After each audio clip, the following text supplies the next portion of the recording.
Bonjour et bienvenue dans ce nouveau numéro de Portrait de télépilote. Je suis accompagné aujourd'hui de Julien. Bonjour Julien. Bonjour. Aujourd'hui donc, dans ce nouveau numéro où on parle généralement des passions, du métier de télépilote en lui-même, des difficultés rencontrées, je reçois Julien qui a un parcours assez atypique. Est-ce que tu peux te présenter en quelques mots? Oui. Donc moi c'est Julien, donc 30 ans, anciennement boulanger-pâtissier et donc aujourd'hui je suis en reconversion professionnelle et en tant que télépilote de drone pro. Boulanger à télépilote, c'est pas la porte à côté. Non. Comment c'était venu à l'idée de faire cette reconversion? En fait, moi j'ai eu une maladie professionnelle qui s'est déclenchée au fil des années.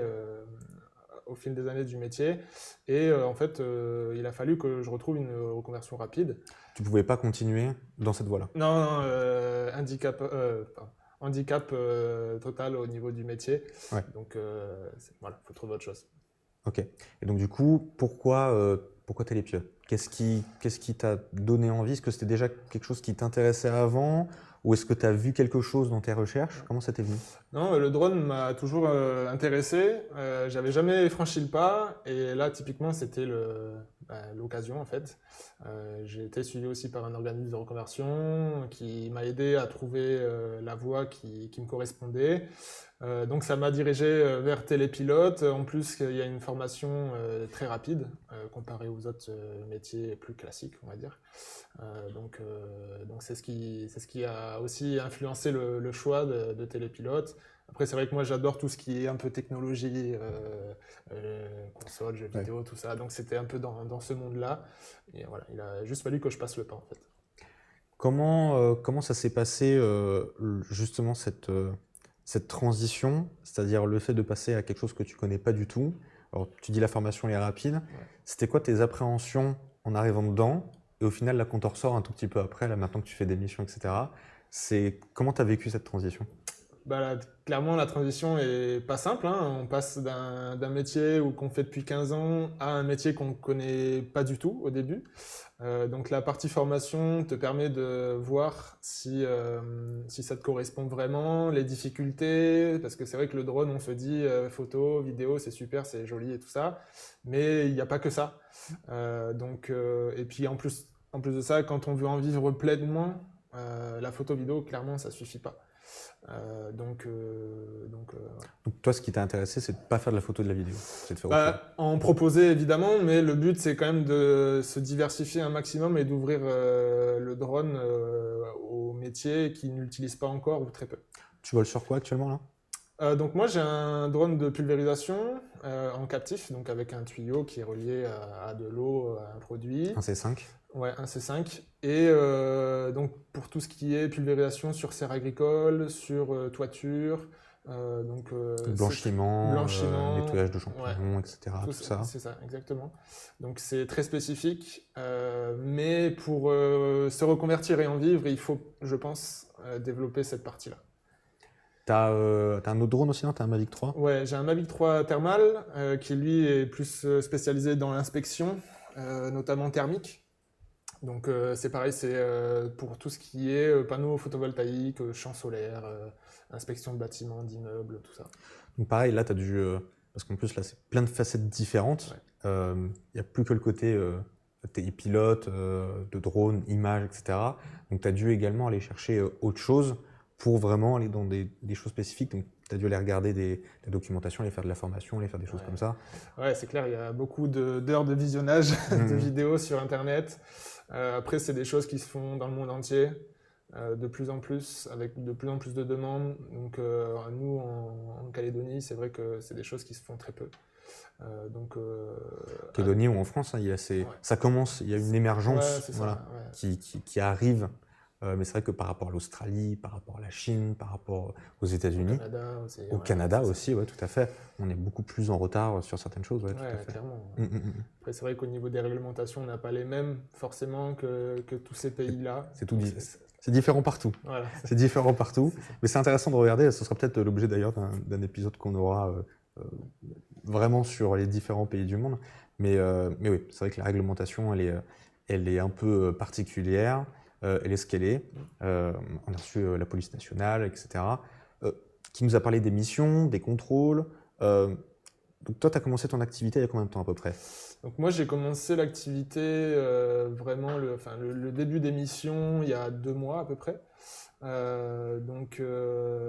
C'est clair qu'au début, c'est pas évident, hein, c'est pas l'Eldorado, c'est sûr. Donc il y a un gros travail de communication à faire, à prévoir. Ouais, bah oui. Alors la question que j'ai envie de poser, c'est, du coup, tu as commencé il y a 2 mois, mais ta formation, tu l'as passée quand? Ma formation, je l'ai passée en décembre 2023, voilà. Donc ça fait 1 an et demi presque. Ouais. Donc ce temps-là, en fait, ça vient en fait tout simplement de la création de la société globalement. C'est vrai qu'on a eu des soucis ensuite qui ont retardé les livraisons de drones, au niveau bancaire aussi. Donc on a perdu un peu de temps sur ça. Mais clairement, il faut compter au moins 1 an, quoi. Le temps de créer de sa société, d'avoir les financements, d'avoir tout ça. C'est ça, tout à fait. Voilà. Une bonne année si on va vite. Ouais. C'est déjà pas mal, c'est que c'était un travail qui a été mûri, tu as pris le temps de réfléchir. Donc, clairement, entre aujourd'hui et le début du projet, quand je me renseignais sur les vidéos, tout ça, c'est une bonne année et demie facile, quoi. Ça demande quand même pas mal de temps, en tout cas, pour se spécialiser dans ce genre de choses. 1 an et demi pour la préparation, 2 mois. Du coup, tu t'es déjà fait contrôler dans ce laps de temps? Ouais, je me suis déjà fait contrôler. Première mission déclarée ou presque. Donc, un peu surpris, hein. C'est un peu impressionnant pour la première fois et le premier vol en plus. Donc, je me suis fait contrôler par la BGTA, qui, en fait, moi j'étais sur une mission d'inspection de pont que je faisais avec un ami qui, lui, est géologue. Donc dans tout ce qui est études de terrain, tout ça, donc, et notamment les ponts. Donc on faisait ça ensemble pour m'entraîner, en fait, tout simplement. En gros, c'était une première mission commerciale, mais c'était un échange entre vous pour toi tu puisses t'entraîner, et lui, ça lui permettait d'avoir quelque chose. C'était pas rémunéré, mais voilà, c'était en fait une première condition réelle, en fait, tout simplement, une première condition de mission en réel, et donc la BGTA m'attendait sagement. De pied ferme. Voilà. Alors pourquoi il t'attendait? C'était un pont en dehors de l'agglomération, c'est ça? C'est un pont hors agglomération. En dehors d'une zone urbaine. Ouais, c'est ça, mais avec beaucoup de passages sur une route importante. Donc voilà, au niveau de la déclaration, parce que j'ai fait une déclaration sur Flyby, donc avec les restrictions données, tout ça. Ouais. Donc en hauteur de vol, je ne devais pas dépasser la hauteur de la route. Donc ça, il n'y avait pas de souci, parce que moi, ce qui m'intéressait, c'était le dessous, les pylônes et tout ça. Donc voilà. Ok. Et du coup, pourquoi la BGTA est venue? Parce qu'il y avait quelque chose qui touchait... il y avait un espace aérien qui était prêt, ou il y avait un aérodrome, où il y avait quelque chose? Un espace aérien proche, même si le pont était en dehors de cette zone. En dehors de cette zone. Tu étais à la limite. Voilà, c'est ça. Et du coup, ils sont venus te contrôler pour la première fois. C'est ça. Comment ça s'est passé? Parce qu'en plus, c'était la première mission, c'est vraiment atypique pour le coup. Tu as vraiment t'as le combo. Hein, voilà. Comment ça s'est passé? Et donc en fait, ils m'ont appelé une petite demi-heure avant l'heure de départ que j'avais fixée sur la mission Flyby, pour savoir si si la mission était toujours prévue. Donc ils m'ont prévenu qu'ils seraient là et tout ça, donc il n'y avait pas de souci en soi. Donc je suis arrivé sur place, donc on s'est présentés tous. Moi j'ai fait ma mission de mon côté, eux sont restés un peu en retrait pour observer.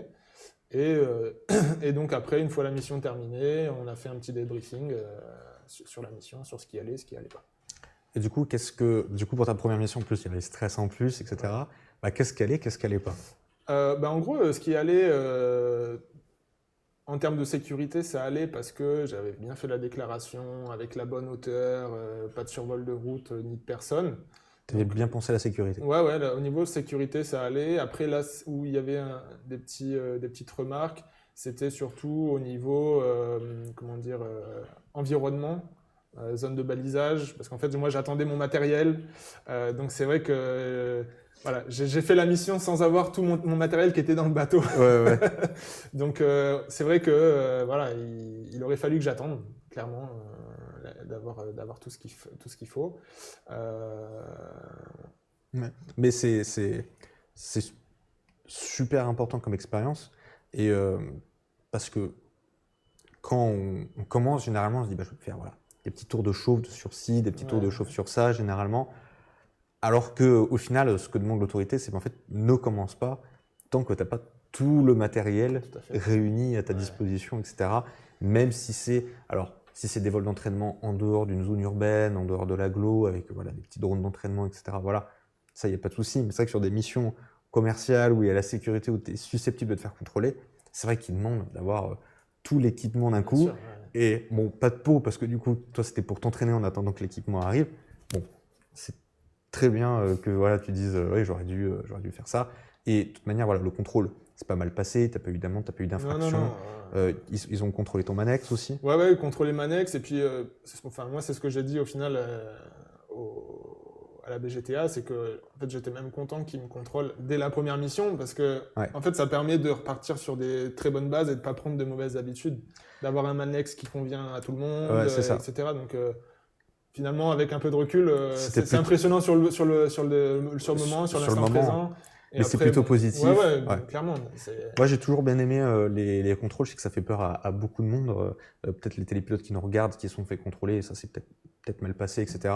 Mais moi, j'aime bien les contrôles. J'aime bien. Je trouve que tant que c'est dans une démarche, on a reçu donc, du coup, la police nationale pédagogique, comme ils disent. Voilà, dans un but de tendre vers une meilleure sécurité, tendre vers être le plus parfait possible sur sa déclaration et sur sa mission. Après, c'est impossible de tout le temps respecter parfaitement, quoi. Mais voilà, c'est bien de se faire contrôler sur le début, quoi, en plus, quoi. C'est ça. C'est, comme je disais, en termes de mauvaises habitudes, en fait, il n'y en a aucune. On sait qu'on est réglo dès la deuxième mission, du coup. Oui. Et que le Manex est correct, et tout ça. Donc, il laisse une période de modification, d'amélioration du Manex et tout ça.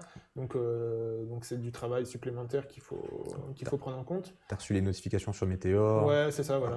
Les notifications sur Meteor, et ça permet en fait de voir ce qui va pas, quoi, en fait, simplement.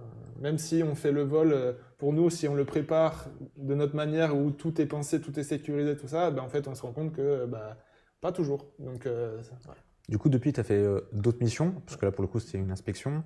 Tout à l'heure, tu as parlé de blanchiment de serre, tu as parlé de missions avec de la pulvérisation sur des toitures, sur l'inspection de panneaux solaires. Comment tu te sens après, justement, entre ta première mission et là, tout ce que tu as fait depuis, comment tu te sens? C'est quoi les difficultés que tu as rencontrées? Qu'est-ce que tu as aussi peut-être apprécié que tu ne pensais pas apprécier? Voilà, c'est quoi? Comment tu te sens? Clairement, beaucoup mieux. C'est clair qu'avec au fil des missions et de l'expérience, on se sent plus serein. On doit s'adapter aussi très vite au terrain où on décolle, où on a notre mission. Chaque terrain est différent, avec des réglementations différentes, avec des obstacles différents, des lignes électriques, etc.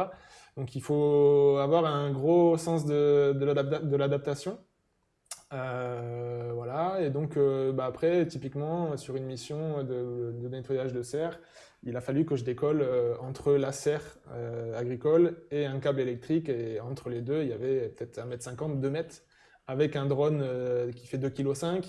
Donc c'est pas un petit drone, donc il a fallu qu'on s'adapte. Comment tu as géré justement ces difficultés? Est-ce que c'est quelque chose que tu avais vu en amont de la préparation de mission et que du coup tu avais repéré, ou est-ce que c'est quelque chose que tu as découvert en arrivant sur place? Non, c'est donc effectivement j'avais fait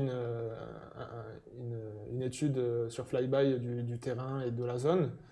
Je savais qu'il y avait des lignes électriques sur le bord de la route principale, mais je ne pouvais pas voir qu'il y avait un câble électrique qui retournait sur le terrain vers les serres agricoles. Donc ça, je l'ai découvert en arrivant. Et voilà, c'est un peu surpris forcément, mais il a fallu qu'on s'adapte avec mon observateur pour... Du coup, c'est quoi la solution du coup, que vous avez trouvée pour que ça reste sécuritaire et qu'en même temps la mission puisse être faite? En fait, la ligne électrique était un petit peu en biais. C'était pas une ligne électrique droite classique. Donc en fait, on a décollé à l'endroit où il y avait le plus d'écart entre la serre et le câble.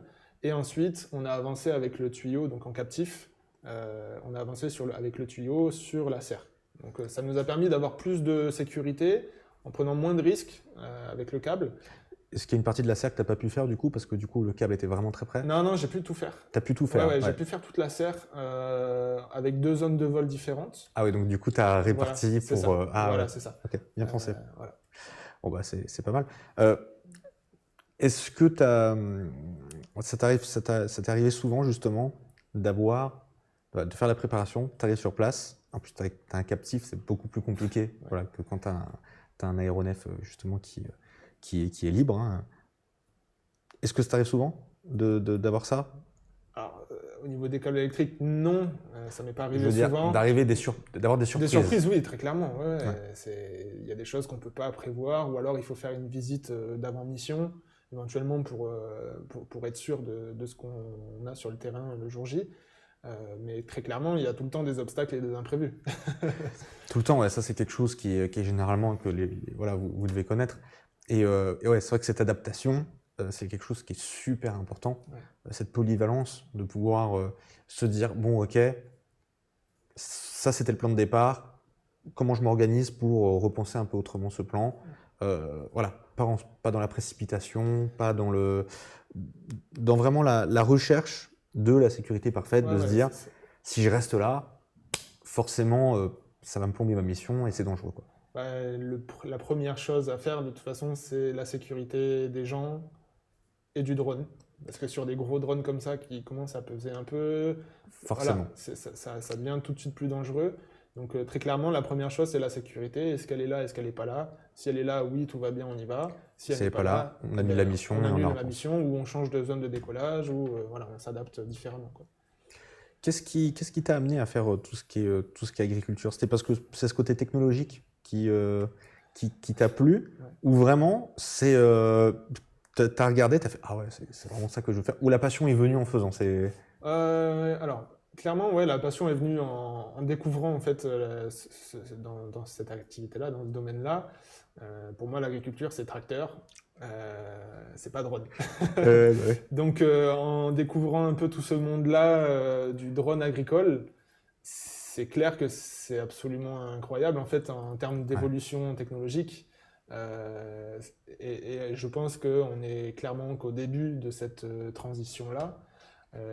Ouais, c'est vrai que c'est assez impressionnant quand on voit en Australie par exemple, ouais. Tu as un terrain agricole immense, tu as 3 T40 qui tournent en même temps comme ça là sur des énormes drones en plus de ça, c'est vraiment pour en avoir piloté, c'est comme si tu passes d'une voiturette à un tracteur, hein, voilà, ou un camion, hein, un poids lourd. Tout à fait. Ouais. C'est impressionnant. Mais ouais, je pense que alors ça du coup c'est intéressant et je pense que c'est quelque chose qu'on a dans la philosophie, c'est il y a les gens dans l'esprit général, surtout en ce moment, drone c'est beaucoup guerre, c'est beaucoup non-respect de la vie privée, atteinte, etc. Ouais. On a fait beaucoup d'interventions justement sur ce genre de choses. Et ce que je trouve intéressant, surtout dans la manière que tu as voulu te développer, c'est sur les innovations intéressantes qui donnent un plus. Ouais. Ouais, en fait, le drone, il remplacera jamais l'humain. En fait, hein. Par contre, c'est un sacré outil, un sacré assistant pour effectuer des tâches compliquées ou dangereuses. Il faut clairement en fait s'en servir pour gagner du temps, avoir moins de risques et en plus de ça, économiser un peu d'argent parce que ça va tellement plus vite qu'à la main. Donc, en fait, moi personnellement, je n'y vois que des avantages.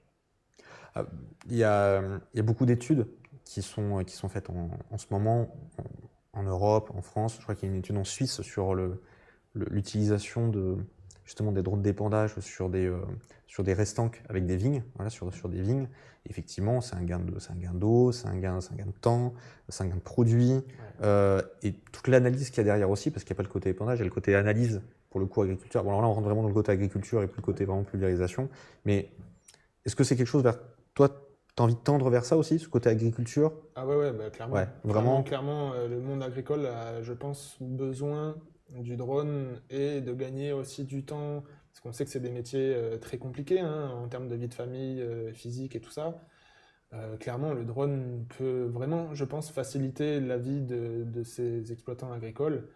C'est un véritable atout, hein, tout simplement. C'est clair qu'au lieu de passer 1 semaine et demie dans son tracteur pour épandre dans un champ, le drone, lui, peut le faire en 1 jour ou 2 jours. forcément, il y a du gain de temps énorme, quoi. Là, on commence à en avoir des agriculteurs qui viennent pour se former, parce que justement, il y a ce côté nouvelle technologie qui arrive, en retard par rapport aux autres pays, parce qu'on parlait de l'Australie, mais la Chine, les États-Unis, ils sont passés à ça direct. Voilà, ils ont sauté le pas immédiatement. Et pour eux, je pense une bonne raison aussi, quand on voit toutes les études aussi qu'ils font dans leur pays et l'impact que ça a et le temps qu'ils l'utilisent, c'est vrai que c'est assez impressionnant de voir comment ça peut faciliter la vie en tout cas de certains agriculteurs. Au niveau de l'environnement, ne serait-ce que l'essence ou le diesel qu'on met dans le tracteur et qui sort par le pot d'échappement dans les champs, ne serait-ce que ça par rapport au drone, environnementalement parlant, c'est quand même assez... Souvent les machines qui sont utilisées, on en avait discuté justement avec l'un des élèves, qui vont justement faire de l'épandage, du coup qui vont... ça va arroser assez loin et pas forcément des fois là où ils veulent. Ce qui est pratique avec le drone, c'est que ça met vraiment pile au-dessus, ça arrose là et ça dépasse pas plus que ça devrait, quoi. Ça dépend vraiment en fait ce qu'il y a besoin. Parce qu'il y a des études qui peuvent être faites avec du multispectral, par exemple, en amont, avant l'épandage. C'est généralement ce qui est fait, ouais. Voilà. Et en fait, le multispectral, lui, va permettre d'analyser la culture et de voir ce qu'il y a besoin ou pas besoin. Et donc après, le drone d'épandage, lui, va s'adapter par rapport à ces analyses-là. Il va pouvoir épandre ce que la culture a vraiment besoin et pas épandre pour épandre, en fait. Qu'est-ce que tu trouves difficile aujourd'hui, en règle générale, pas que dans le côté prestation, mais dans le métier en lui-même, parce que pour le coup, tu ne fais vraiment que ça. C'est pas comme certains où ça va être adossé à un autre métier. Là, vraiment, dans la globalité, tu es télépilote. Qu'est-ce qui est difficile pour toi? Est-ce que dans la préparation? Est-ce que c'est dans l'administratif? Est-ce que c'est la mission? Est-ce que c'est la recherche de clients? Qu'est-ce que tu as du mal sur quoi? Le côté administratif, clairement, au début, c'est un peu une tannée. Là pour tout le monde. Au début, je parle, après une fois qu'on l'a fait, que c'est validé et que tout est OK, qu'on est réglo, il n'y a pas de... Voilà, il faut l'actualiser, mais le plus gros du travail est fait. Donc la partie administrative, c'est lourd au début, effectivement. Après, sur ce qui est compliqué, forcément, c'est la communication. C'est un métier déjà qui est nouveau de base. Un télépilote de drone, c'est des métiers qui sont récents, très récents. Et encore plus quand on essaye d'aller dans des domaines différents tels que l'agriculture, l'inspection thermique, etc. C'est des choses que les gens en fait ne savent même pas que ça existe. Donc très clairement au début il y a un gros travail de communication, de démarchage et tout ça à faire. Et il faut forcément du temps avant que ça prenne, quoi, tout simplement. Donc tu dois te faire ta place un petit peu là-dedans. Ouais, c'est ça. Après, l'avantage, c'est que, en fait, globalement, tout... Alors, surtout dans l'agriculture, parce que c'est très nouveau, les agriculteurs sont tous très intéressés, en fait, par ces technologies-là, et c'est un super retour. Ça veut bien dire que c'est au point, en fait. C'est qu'il y a de l'intérêt, qu'il y a un besoin réel. Surtout en plus, en ce moment où il y a justement beaucoup de colère chez les agriculteurs, etc. C'est vrai que la condition n'est pas facile et avoir des outils, on en reparlera dans un autre numéro avec un géomètre qui nous disait moi ça m'a changé ma vie. Avant j'allais crapahuter pour aller placer des balises par-ci, des balises par-là, des cibles, tactique. Là, maintenant, sur le drone, sur mon parasol, je prends le coca. Il disait ça pour rigoler, mais c'est la sensation qu'il a que ça m'a enlevé quand même un poids dans mon métier, dans la qualité des mesures. On a fait beaucoup de personnes aussi qui travaillent sur le milieu minier. Et c'est vrai que, tu parles des agriculteurs qui ils sont intéressés par ça. Il y a beaucoup de milieux maintenant où c'est utilisé. Et c'est ça que je trouve passionnant, moi, en tout cas, dans le drone, c'est qu'il y a une espèce de polyvalence dans plein de secteurs. J'ai rencontré des pompiers dernièrement qui, eux, pareil, sont en fait révolutionnés par le drone au niveau des incendies surtout, qui en fait permettent d'arriver tout de suite avec une caméra thermique à un point chaud à la base du feu. Éviter d'aller sur les flammes qui se propagent, où la source de chaleur n'est pas là. Ça leur permet vraiment de cibler le départ du feu, la base principale, ils vont sur place pour l'éteindre. Et en fait, ça leur permet d'économiser un temps fou, de l'éteindre plus rapidement, physiquement, d'éviter de crapahuter en haut de la montagne, alors qu'en fait, la base est ailleurs. Donc, ils sont très contents aussi de cette évolution-là. Ouais, c'est assez impressionnant. Qu'est-ce qui a été pour toi vraiment, lorsque tu t'es décidé à faire cette transition, ce qui t'a fait sauter le pas, vraiment? En fait, pour moi, ce qui est important, c'est vraiment faire ce qui nous plaît, déjà, très clairement. Donc, c'est pas toujours évident de trouver un autre domaine, alors que le premier domaine où je suis allé, c'était ma passion et c'était là où j'avais envie de faire ma carrière. C'est pas évident de retrouver un autre domaine auquel on arrive à mettre la même passion et la même envie, la même motivation tous les jours. Donc, ce qui a vraiment sauté le pas, c'est ce besoin de créer quelque chose de nouveau, en fait. C'est vraiment ça qui m'a aidé à me lancer, qui m'a plu, c'est découvrir des choses, c'est faire découvrir aux autres aussi. C'était la curiosité voilà, qui t'a amené à vraiment sauter le pas et à changer et à te lancer dans une aventure qui est compliquée, de créer son entreprise, etc. C'est pas facile, il faut avoir beaucoup de courage pour faire ça. Qu'est-ce que tu aimerais donner comme conseil à ceux qui veulent justement, pareil, qui sont dans des reconversions, que ce soit pour une maladie professionnelle ou parce qu'ils ne se plaisent pas dans leur travail? Qu'est-ce que tu as comme recommandation à leur faire qui veulent sauter le pas pour le monde du drone? Qu'est-ce que tu as comme recommandation à leur faire? Déjà, il faut être bien au courant de ce qu'est le monde réel du drone, donc, notamment ce qu'on a parlé un peu avant, au niveau administratif, au niveau adaptabilité, etc. Au niveau de ce qui se fait sur le marché aussi, comme tu disais. C'est ça, est-ce qu'il y a vraiment un besoin? Est-ce que... il faut pas faire ça sur un coup de tête. Ouais, c'est ça, très clairement. Il faut que ce soit bien réfléchi, bien mûri, se remettre en question aussi un peu tous les jours pour savoir s'il y a vraiment ce besoin-là ou pas. C'est ça pour toi.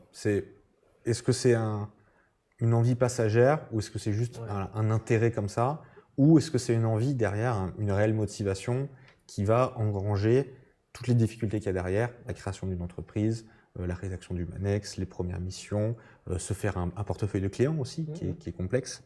Donc, c'est tout ça. Et puis faire découvrir aussi ce qu'un drone est capable de faire aux gens qui n'y connaissent pas forcément grand-chose. Parce que les gens, dans leur imaginaire, un drone, ça doit être capable de faire ça, donc du coup, je vais me former pour que ça soit capable de faire ça. Et puis, je pense que pour beaucoup, un drone, ça fait de la photo et de la vidéo de paysage. Oui, ou c'est dans la guerre, ou ça prend des photos de toi, ou des choses comme ça.